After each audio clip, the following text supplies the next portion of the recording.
السلام عليكم ورحمة الله تعالى وبركاته. الحمد لله رب العالمين والصلاة والسلام على أشرف المرسلين وعلى آله وصحبه أجمعين أما بعد. പ്രിയമുള്ള സഹോദരങ്ങളെ, സത്യവിശ്വാസികളെ,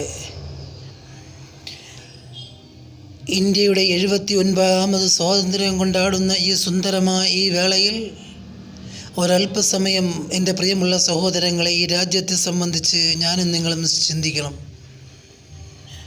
ഈ രാജ്യത്ത് ബ്രിട്ടീഷ് സാമ്രാജ്യത്തിൻ്റെ, ബ്രിട്ടീഷ് അധിനിവേശത്തിൻ്റെ കീഴിലായിരുന്ന ഒരു കാലഘട്ടം. നൂറ്റാണ്ടുകളോളം ഈ രാജ്യം ഒരു അടിമത്ത രാജ്യമായിരുന്നു. ഈ രാജ്യത്തിൽ സ്വന്തമായി തങ്ങൾ വിശ്വസിക്കുന്ന വിശ്വാസങ്ങളിൽ ഉറച്ചു നിൽക്കുവാനോ, തങ്ങളുടെ ആരാധനാലയങ്ങളിൽ സ്വസ്ഥമായൊന്ന് ആരാധിക്കുവാനോ അവകാശം നിഷേധിക്കപ്പെട്ട ഒരു കാലഘട്ടത്തിൽ കടന്നുപോയി. വർഷങ്ങളോളം, കൊല്ലങ്ങളോളം, നൂറ്റാണ്ടുകളോളം അങ്ങനെ കഴിഞ്ഞുപോയി. എന്നാൽ 1947 ആഗസ്റ്റ് മാസം 15-ാം തീയതി ഇന്ത്യ രാജ്യത്തിന് സ്വാതന്ത്ര്യം ലഭിച്ചു. ആ സ്വാതന്ത്ര്യ ദിനത്തിൻ്റെ 79ാമത് വാർഷികമാണ് നാം ആഘോഷിക്കുന്നത്, ആഹ്ലാദിക്കുന്നത്. ഈ രാജ്യം സ്വാതന്ത്ര്യമാകുന്നതിന് വേണ്ടി മുസ്ലിം സമുദായം അനുഭവിച്ച കഷ്ടപ്പാടുകൾ ചില്ലറയല്ല. മുസ്ലിം സമുദായം അനുഭവിച്ച കഷ്ടപ്പാടിൻ്റെ, കണ്ണീരിൻ്റെ, യാതനയുടെ, പ്രയാസത്തിൻ്റെ കഥകൾ ഇന്ന് ചരിത്രത്തിൽ നിന്നും മായ്ച്ചു കൊണ്ടിരിക്കുന്ന ഒരു കാലഘട്ടത്തിലാണ് ഞാനും നിങ്ങളും നിലകൊള്ളുന്നത്. എല്ലാ അർത്ഥത്തിലും ഈ രാജ്യം സ്വാതന്ത്ര്യമാകുന്നതിന് വേണ്ടി, ഈ രാജ്യത്തിൽ സ്വതന്ത്രമായി ജീവിക്കുന്നതിന് വേണ്ടി ഇവിടെ മുസ്ലിം സമുദായവും മുസ്ലിം സമുദായത്തിലെ പണ്ഡിതന്മാരും നൽകിയ ജീവൻ്റെയും രക്തത്തിൻ്റെയും വില വളരെ വലുതാണ്. എൻ്റെ പ്രിയമുള്ള സഹോദരങ്ങളെ, മനസ്സിലാക്കുക. ഉത്തരേന്ത്യൻ സംസ്ഥാനങ്ങളിൽ നിന്നും മുസ്ലിം പണ്ഡിതന്മാരെ അവരുടെ പള്ളികളിൽ നിന്നും, അതുപോലെ തന്നെ അവർ പഠിപ്പിക്കുന്ന അറബിക് കോളേജുകളിൽ നിന്നും അവരെ അകാരണമായി അറസ്റ്റ് ചെയ്ത് അവരെ കൊണ്ടുപോയി വിജനമായ വൃക്ഷത്തിൻ്റെ, മരത്തിൻ്റെ ചില്ലകളിൽ കെട്ടിത്തൂക്കുമായിരുന്നു. ഈ രാജ്യത്തിന് വേണ്ടി അനുഭവിച്ച കഷ്ടപ്പാട് നാം ഒന്ന് മനസ്സിലാക്കണം, ഇവിടുത്തെ മുസ്ലിം സമുദായം.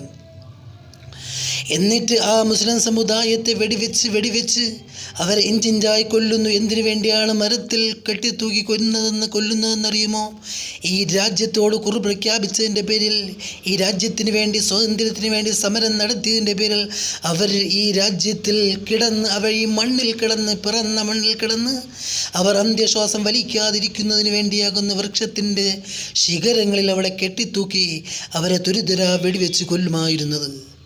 മനസ്സിലാക്കണം, ഈ മഹത്തുക്കളെ നാം മനസ്സിലാക്കണം. ഇവരെ വിസ്മരിക്കാൻ പാടില്ല. അതുപോലെ തന്നെ അള്ളാഹുവിൻ്റെ ഭൂമിക്ക് ഒരിക്കലും തന്നെ വെള്ളക്കാരന് നികുതി നൽകില്ല എന്ന് ആദ്യമായി നികുതി നിഷേധ പ്രസ്ഥാനം ആരംഭിച്ച മഹാനായ അള്ളാഹുവിൻ്റെ വലിയ ഉമർ ഖാലി ഖദ്ദസല്ലാഹു സിർറുൽ അസീസിനെ നമുക്ക് ഈ സ്വാതന്ത്ര്യ ദിനത്തിൽ സ്മരിക്കാതെ കടന്നു പോകാൻ സാധ്യമല്ല. അതുപോലെ തന്നെ ബ്രിട്ടീഷ് സാമ്രാജ്യത്തിൻ്റെ അധിപനായ ജോർജ് 5-ാമൻ്റെ കുഞ്ചുരോഗം പിടിച്ചു കുലുക്കിക്കൊണ്ട് ബക്കിംഗ്ഹാം കൊട്ടാരത്തിൽ ചെന്നുകൊണ്ട്, മിസ്റ്റർ ജോർജ്, ഇന്ത്യക്ക് സ്വാതന്ത്ര്യം തരൂ, അതല്ല എങ്കിൽ സ്വാതന്ത്ര്യമുള്ള ഈ നാട്ടിൽ 6 അടി മണ്ണ് തരൂ എന്ന് ഉറക്കെ പ്രഖ്യാപിച്ചുകൊണ്ട് ധീരധീരം രാജ്യത്തിന് വേണ്ടി ഗർജിച്ച് അവസാനം രക്തം ഛർദ്ദിച്ചു മരിച്ച മഹാനായ മുഹമ്മദ് അലി ജൗഹറിനെ നമുക്ക് ഈ സ്വാതന്ത്ര്യദിനത്തിൽ വിസ്മരിക്കാൻ സാധ്യമല്ല. അവരെയൊക്കെയും സ്മരിച്ചുകൊണ്ട്, അതുപോലെ വക്കം അബ്ദുൽ ഖാദറിനെയും, അതുപോലെ അലി മുസ്ലിയാരെയും തുടങ്ങിയതായ മഹത്തുക്കളെ, ഒട്ടനവധി മഹത്തുക്കളെ സ്മരിച്ചുകൊണ്ട് ഈ സുന്ദരമായ ഈ സ്വാതന്ത്ര്യദിനത്തിൽ സ്വാതന്ത്ര്യദിനാശംസകൾ, 1000 സ്വാതന്ത്ര്യദിനാശംസകൾ നേരുന്നു. അസ്സലാമു അലൈക്കും വറഹ്മത്തുള്ളാഹി.